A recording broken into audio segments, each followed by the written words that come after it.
Hey everyone, Mano back here, and today we are covering how to get every collectible inside the grasp of Avarice Dungeon.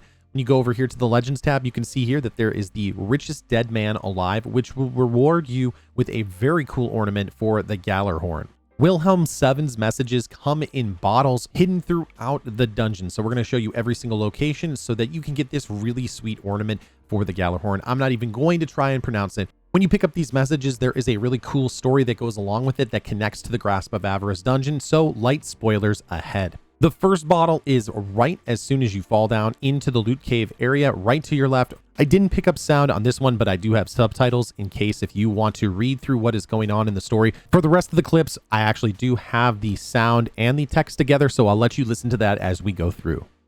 Once you're done going through the initial part of the dungeon, you're going to see the Reaver Vandal off to the side. You're going to see this long diagonal crystal here, as well as here. Right behind that long diagonal crystal is the next bottle.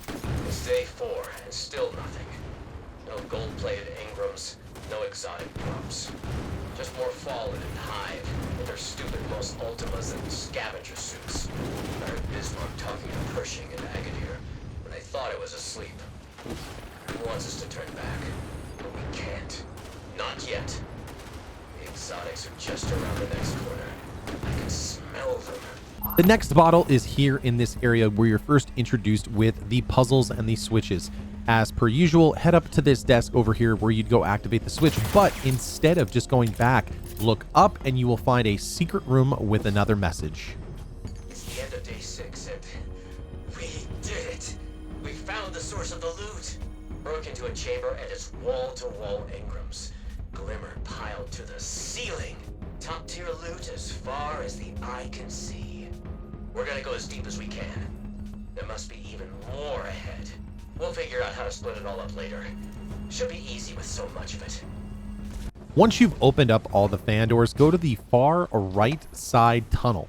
As you go in the tunnel, there is a pressure plate that will knock the ceiling piece out. Jump on up to the next area once you've pressed that pressure plate. As always, you're going to want to avoid all the traps here. Like you see where that arrow is, don't step where that arrow is. Stay to the far right-hand side. Now, instead of continuing on, what you're going to do is turn around over to this platform here and follow the engrams into this room with the next message. Day 10.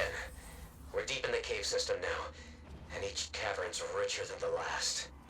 Deciding who gets what is tougher than I thought. Pershing shot Agadir over a mid-tier pulse rifle he already had.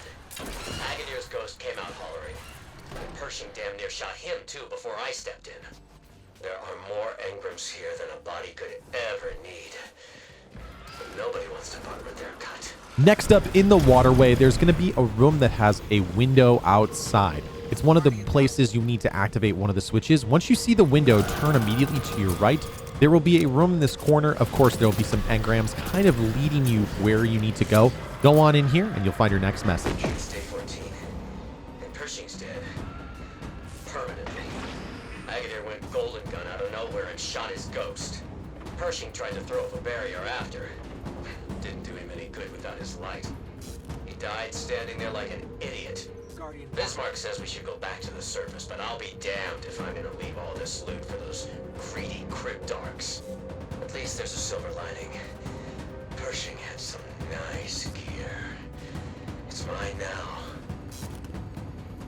Since we're going over all the collectibles, across from door 4 in this circular area here, you will find a chest that will drop you a piece of loot based on what you've earned in the main encounters. However, this chest is not farmable.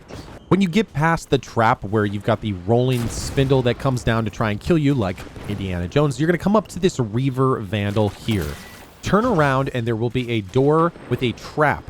Jump over the pressure plate and then you'll find a small hidden room that will have the next message. Hauling the loot like a pack mule, using a sled I made out of old fallen armor. Problem is, the deeper we go, the better Engrams I find. The sled's fit to burst, and Agadir's about to try. Better be careful not to overwork him. He got much weaker after I killed his ghost. Immediately following the ogre encounter, push forward like you're going to go on to the next part. Instead of continuing on to the next part of the dungeon, look for this tall cylinder here. You can actually jump on inside of it and pick up the next message. Day 22, and Agadir's gone. I caught him trying to steal from me. Take what's mine. I pushed him down a sinkhole. Immediately following the Sparrow encounter, where you're at the Skull Rock, go back outside to the mouth and go outside to the right-hand side. You'll see a couple of platforms that you can jump down. On the lowest platform behind some rocks is the next message. Day 30. Bismarck won't come out, so I've been hauling Ingrams alone.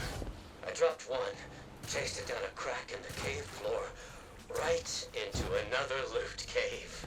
Even richer than the first. Hey, Pershing. Just pulled a god roll of the shotgun you wanted. You hear me? Where'd you get off to? Oh, to the victor go the spoils. And nobody's more spoiled than me. Since again, we're going over all the collectibles, including chests, what we're going to do is jump up on top to this crystal here in the skull. Up near the eye is going to be a chest that again can roll with some more dungeon loot. The next one is a little bit trickier to find. Go inside the skull area into the salt mine. That's what my fire team called all these crystals. What you're going to do is jump up to this crystal here. It is long and horizontal, and right on top of those stack of crystals will be the next message. Day 38. And I finally got rid of Bismarck. I knew he'd been planning something, so I laid a trap for him. I shot myself right in the meaty part of the leg. And when that little snoop compiled to see what the fuss was all about, bam! I put one right through his beady little iris. I probably should have let him fix my leg first.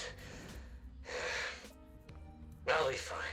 Inside the Sunken Isles and the Fallen Shield encounter, there's a large engine hanging by a rope.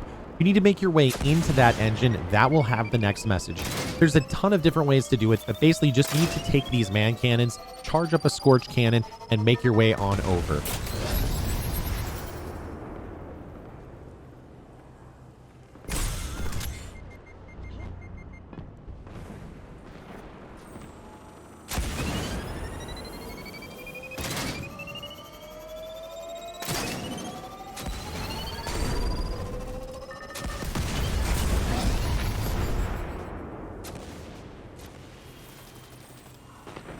The great part about looking for these messages in particular with this dungeon is that they will respawn every time that you do the dungeon. So if you miss some, it's not a big deal. For example, this is the last one that I needed to get for the ornament.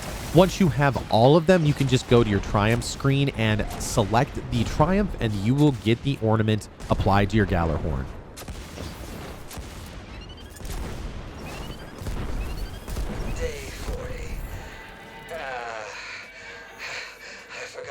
A body can bleed without a ghost to stop it. Don't matter though. Ain't nothing more loot can't fix. Just one more cave and a couple more exotics. And just a little further. All right, guys, we're almost done. Head to the middle platform in the middle of the Sunken Isles location. Head underneath all of the fallen platforms. You'll see some fallen flags on a platform. Go underneath that platform, and there will be some of the engrams that are used up, as well as the next message. Can't count. My leg's burning. No time to stop. Almost to the center. All the loot in the galaxy. Right here. Oh, just for me now. It's mine. It's all mine. The final message is found on the body of Wilhelm, which spawns up after the boss is killed in the grasp of Avarice. Like I said earlier, if you miss a couple of the bottles, it's no big deal. You can just go back, run the dungeon again, and pick them up. They will all go towards your Triumph. You don't have to pick them up in order, and you don't have to pick them up in one go.